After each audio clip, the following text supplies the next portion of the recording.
কালকে ডিম নিয়ে এসছে তোমাদের দাদা ভাই, যেহেতু আজকে পোলাও টোলাও হবে, আর এমনি আমাদের এক ট্রে করেই ডিম নিয়ে আসে।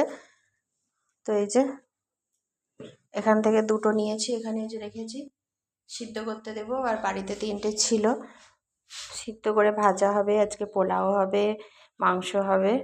তো এগুলো এখন গুছিয়ে রেখে দিই।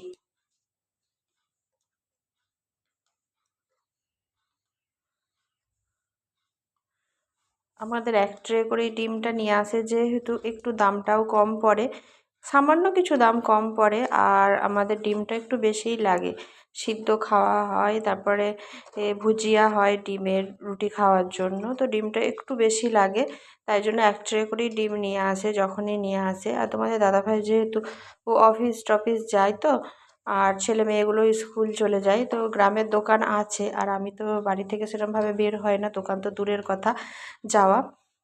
তাই জন্য আমাকে এনে সব কিছু রেডি করেই দেয়, যাতে না আমার মানে দোকান ছুটতে হয় বা কাউকে বলতে হয় যে এনে দাও, এটা এনে দাও, সেটা এনে দাও। তাও দরকার লাগলে ভাসুরপোড়া আছে, তারা যদি বাড়িতে থাকে ওদেরকে বলি।